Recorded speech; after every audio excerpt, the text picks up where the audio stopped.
ನಮ್ಮದು ಇವತ್ತು ಆ, ನಮ್ಮ ವರಿಷ್ಠರು ಇವತ್ತು ಮೀಟಿಂಗ್ ಕರೆದವ್ರೆ.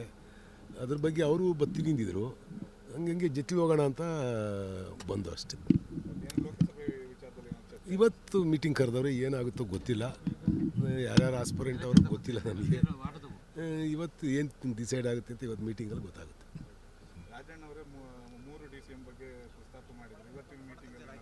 ಇಲ್ಲ, ಅದೆಲ್ಲ ಚರ್ಚೆ ಇಲ್ಲ. ಇವತ್ತೇನಿದ್ರು ನಮ್ಮ ಲೋಕಸಭಾ ಸಿದ್ಧತೆಗಳ ಬಗ್ಗೆ ಮಾತ್ರ ಚರ್ಚೆ ಆಗುತ್ತೆ ಅಂತ ನಾನು ಭಾವಿಸಿದ್ದೀನಿ.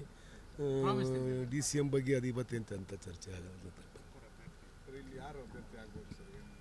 ನಾವಿನ್ನೂ ಯಾವುದು ಅಭ್ಯರ್ಥಿ ಅಂತಾರೆ ಅಂತಕ್ಕಂಥದ್ದನ್ನ ನಿರ್ಧಾರ ಮಾಡಿಲ್ಲ.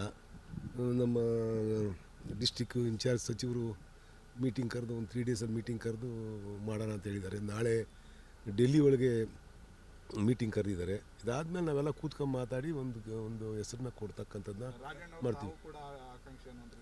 ಇಲ್ಲ, ರಾಜಣ್ಣವ್ರು ನಿಂತ್ಕೊಂಡ್ರೆ ಸಂತೋಷ. ನಮಗೆ ಅಭ್ಯರ್ಥಿ ಹುಡುಕ ಅಂತಕ್ಕಂಥ ಪ್ರಮೇಯನೇ ಉದ್ಭವ ಆಗಲ್ಲ. ರಾಜಣ್ಣವ್ರು ಸೀನಿಯರ್ ಇದ್ದಾರೆ, ಅವ್ರು ನಿಂತ್ಕೊಂತೀವಿ ಅಂತಂದರೆ ಹೈಕಮಾಂಡು ಅದಕ್ಕೆ ಒಪ್ಪಿಗೆ ಕೊಡುತ್ತೆ. ನಮ್ಮಲ್ಲಿ ಯಾರ್ದು ಭಿನ್ನಾಭಿಪ್ರಾಯ ಇಲ್ಲ. ರಾಜಣ್ಣವ್ರಿಗೆ ಎಲ್ಲರೂ ನಾವು ಸಹಕಾರ ಕೊಡ್ತಕ್ಕಂಥದ್ದನ್ನ ಮಾಡ್ತೀವಿ.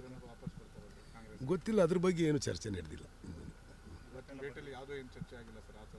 ಯಾವುದು ಸರ್, ಸುಮ್ಮನೆ ಅಲ್ಲಿ ಕಾಫಿ ಕುಡಿತಾ ಮಾತಾಡಿದರು. ಅವರೇನೋ ಯಾವುದೋ ಲೋನ್ ವಿಚಾರಕ್ಕೆ ಪ್ರಸ್ತಾಪ ಮಾಡ್ತಾಯಿದ್ರು ಅಷ್ಟೇ. ಇಲ್ಲ, ನಾವೇನೋ ಅವ್ರನ್ನ ಕೇಳಿದ್ದು. ನಮ್ಮಲ್ಲೇ ನಿಂತ್ಕೊಳ್ತಕ್ಕಂಥವ್ರು ಮಸ್ತಾಂಗ ಇದ್ದಾರೆ. ಅದರಿಂದ ನಾವು ಅವ್ರನ್ನ ಕರಿತಕ್ಕಂಥ ಪ್ರಮೇಯ ಉದ್ಭವ ಆಗಲ್ಲ ಅಂತ ಅಂದ್ಕೊಂಡಿದ್ದೀನಿ ಅಷ್ಟೇ. Thank you.